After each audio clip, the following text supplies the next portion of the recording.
Hi, my name is Zara Halad. Welcome back to my YouTube channel. Today I'll be giving you a little bit of an introduction to myself. I said that I introduced myself like 2 videos back, but I realized I really didn't. I'll be like, most of you guys watching are like, what is she doing? Is she on vacation? How old is she? What about school? Well, all of that will be covered in this video. Don't you guys worry. I'm 17 years old, just turned 17 on March 9th. And I'm supposed to be in 11th grade. Is this all a vacation? No, it is not. Well, it all started in March of 2024 when my parents pulled me out of school. Why did they pull me out of school? Well, they pulled me out of school because a long time ago, my mom came up with this concept of world schooling us. What is world schooling? World schooling is traveling the world with your kids so they can learn experientially instead of sending them to school every single day. And I don't know, just so they can learn in a fun way, so they can experience the world, so they can meet new people, see beautiful things. And I think my mom pitched this idea in 8th grade, and I was like, what the heck? What about my friends? What am I gonna do? What about university? And I just basically said no. But in March, I was like, last year, March 2024, I was like, my mom said it, and I was like, school? Ew, yeah, let's do world schooling. So, yes, that is how it all began. So to make this a little bit less confusing, let's backtrack a little bit. In 9th grade, the beginning of high school, I was going to a Waldorf school. What is a Waldorf school? A Waldorf school is a holistic school based on the concepts and ideas founded by Rudolf Steiner. And let me just give you a more Wikipedia answer for you. So, a little bit of research. Waldorf schools are holistic schools focused more on arts and the outdoors and things like that. You know what? In simpler terms, they're fun schools, and they're more focused on nature and learning in a different way from public schools. For example, you don't get to choose your courses. They have set courses, and they give you more opportunities to learn rather than just choosing. And you do interesting things, you go portaging, your portage trips. You do eurythmy, which is this kind of crazy dance thing throughout movements, and I'm really not doing a good job, so if you want to learn more, just search up Waldorf schools and you'll find a better answer. But yes, I started off high school in a Waldorf school, 9th grade, and I went in with this mentality of just keeping my head down, please don't get bullied, because in 8th, 7th, and 6th grade, I was getting really badly bullied based on the basic things, basic bullying 101, what I looked like, what I acted like, who I was, where my parents were from, the food I brought in my lunchbox, and that sucked. It was really hard. So I thought I had gotten over it, but I really didn't. So on the first day of school, I didn't want anyone to look twice at me. I just didn't want anyone to bully me. It was a pretty horrible feeling. Thank God I've gotten over that, but it was just not a good way to start off high school. So I made I made a friend group. I made a few good friends, but I've now realized that those friends, they weren't friends with me, who I am right now. They were friends with another prototype of myself that I'd created that was just based on their opinions. I would just agree with everything that everyone said. I just didn't want to stand out. I just wanted I was a sheep. I was a shepherd's sheep, little shep, and I just didn't want anyone to look at me. I didn't raise my hand in class. I just wanted the day to end, and every single day at 7 a.m. I just wanted it to be 3:30. I wanted the bell to ring, then I wanted it to be Friday, then I wanted for summer. I just hated school so much, and without really realizing it, school just consumed my 9th grade year and my 10th grade, and no, half of my 10th grade. And before I knew it, I didn't even know who I was, because I was so just I I was just turning into someone I didn't even know. Like, I was obsessed with clothes and straightening my hair and going to the mall, and this one boy who like didn't like me at all, and it was just really like a big mess. It really sucked. And while that whole shenanigan was going on, I didn't like figure out my passions. Like, I didn't realize that I loved to write, or that I loved to swim, or that I loved to run, or maybe that I wanted to start a YouTube channel, or maybe that I wanted to travel the world. But and now at least I know that. So in Waldorf schools, okay, so ninth grade finished, I was sad AF.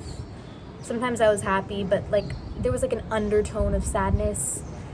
10th grade started, and an awesome thing about Waldorf schools are that in 10th grade there's an exchange program.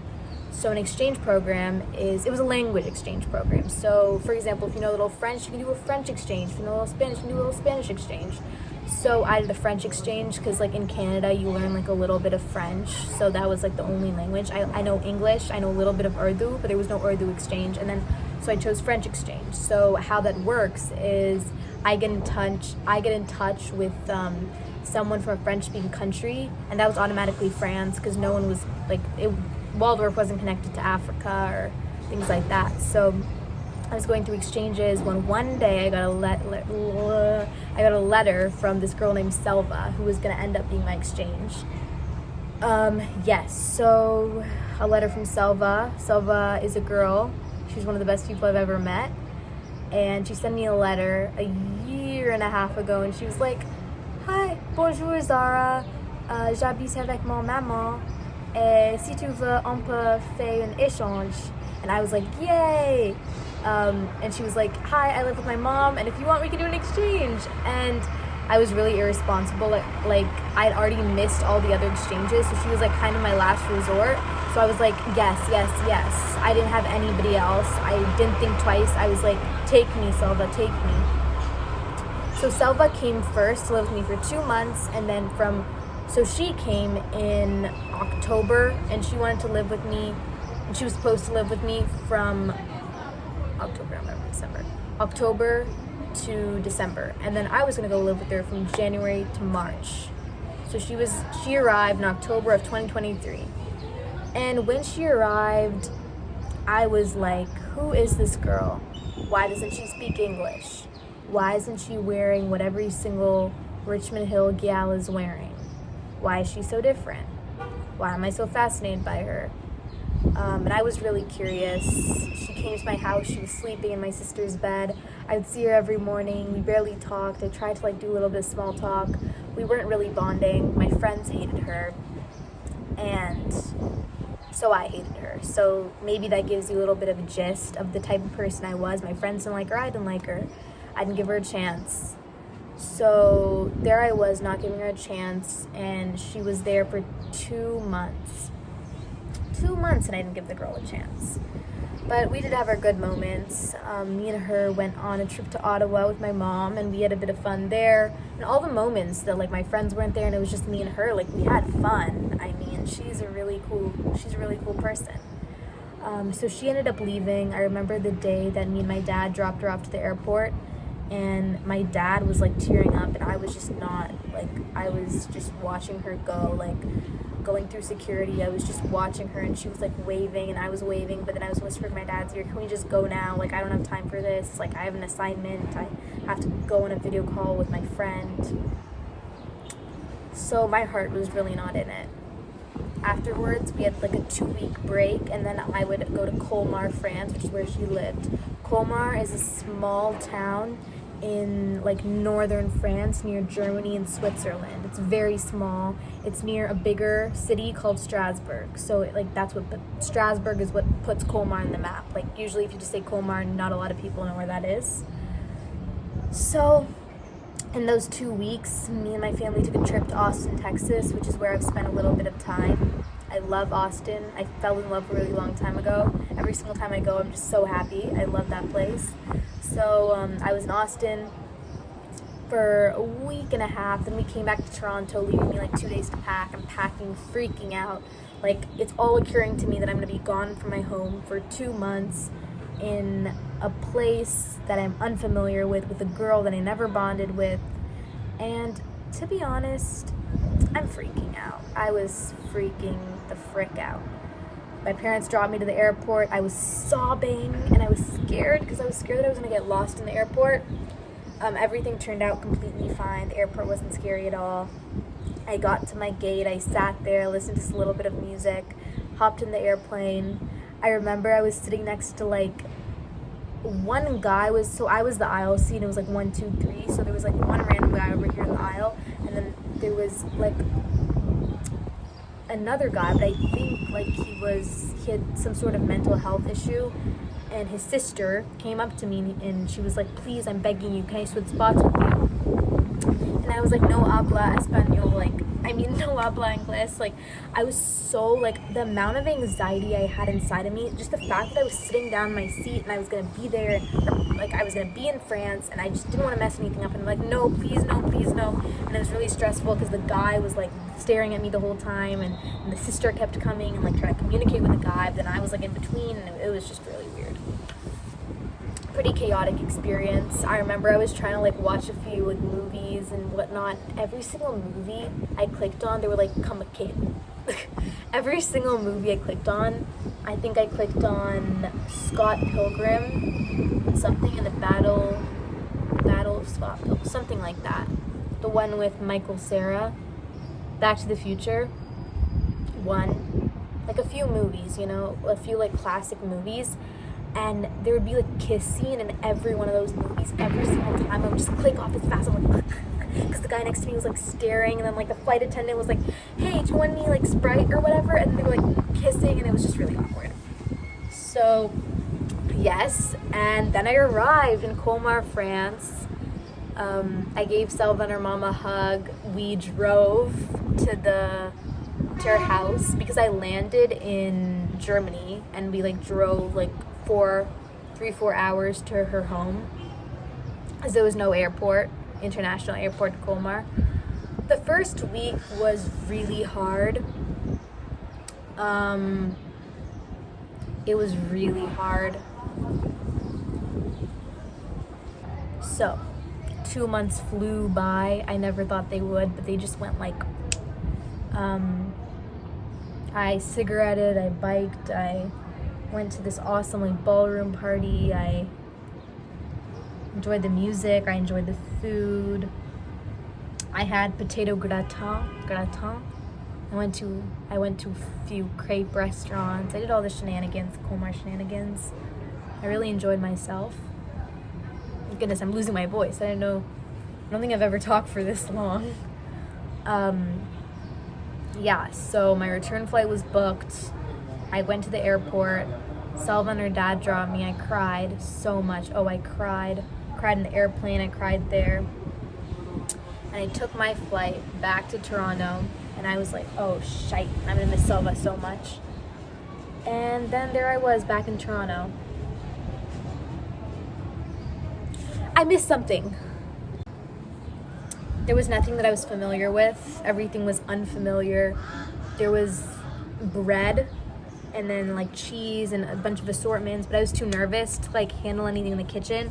So for a week, all I was eating was just like untoasted bread and barely any water. Cause like I didn't know what the water, like I was just so scared. I was just so scared. So that was the first week. She also had 2 cats, and I'm terrified of cats. I hate cats so much. So they would always like creepy crawl into my room, and then when I would wake up in the morning and everything was dark, I think I like accidentally stepped on one and it like screeched and it scratched me, and I was like, oh hell no.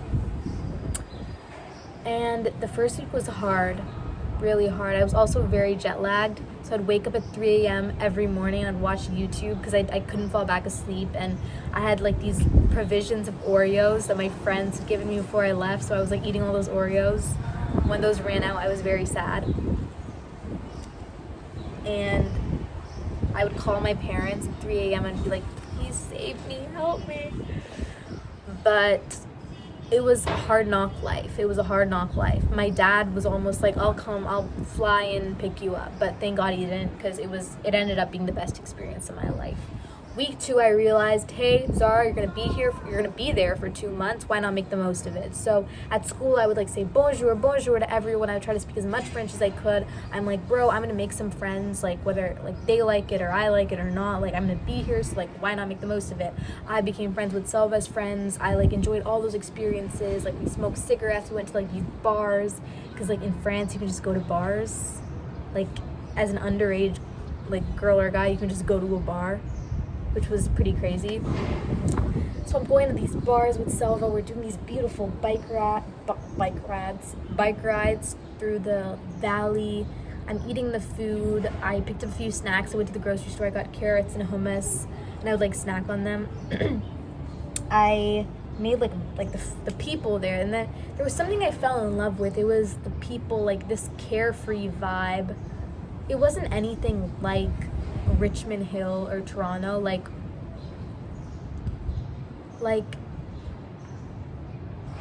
I don't know if I saw it or not. Well, I see it now, but in Richmond Hill there's like so much consumerism. Like who you are sometimes is like how much Aritzia you have, how many times you visited Sephora that week. Like, I mean, or at least that's how I felt when I was in Richmond Hill. In Colmar, bro, there was none of that. Like, everyone was free.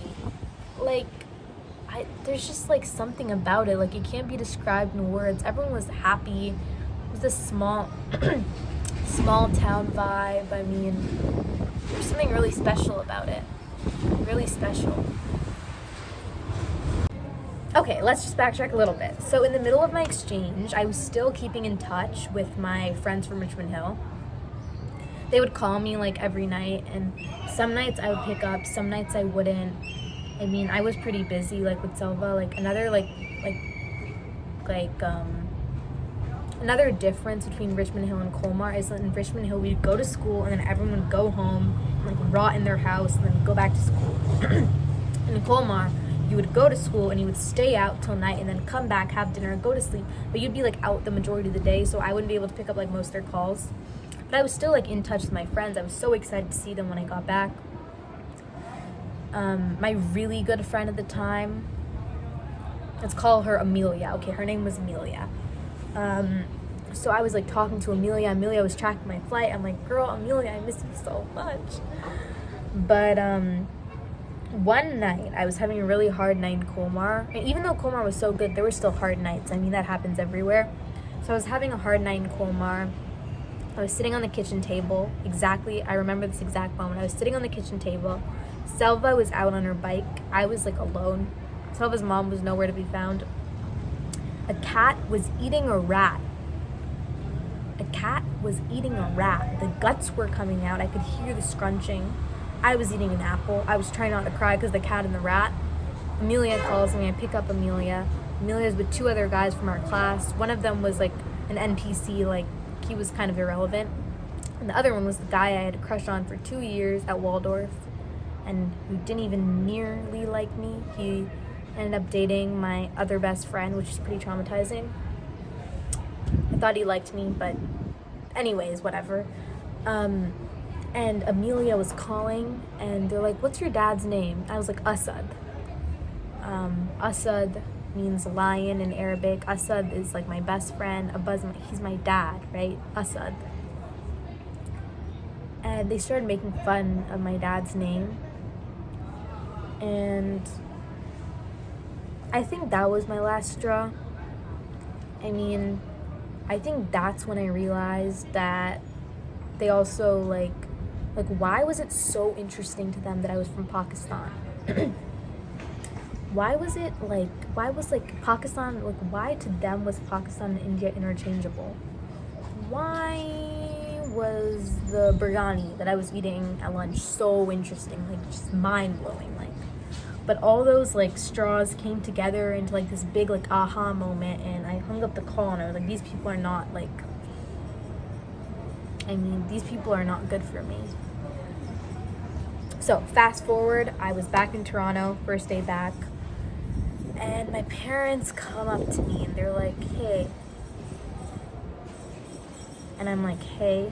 And they're like, we've noticed you've learned a lot on your exchange program. I'm like, yes, I did. And they're like, how about learning like that for the rest of your life? How about we take you out of school and we travel the world so all your learning can be through experiences? And I was like, yes, please, sign me up, sign me up. And that's how it all began. My friends, those Waldorf friends, if you're interested, are not my friends anymore. I told one of them about what was going on. And they're like, chill. We'll just figure it out at the sleepover. Just come to my house on Saturday. We'll talk about all of this. On Friday, the day before the sleepover, she was like, I just need some space, Dara. She never messaged me again. Other one, I don't know where she is. And anyways, I'm just MIA, missing in action. But I mean, that life is really far behind me. And yeah. The first few months of world schooling were interesting. I mean, I felt really lonely. I felt really isolated.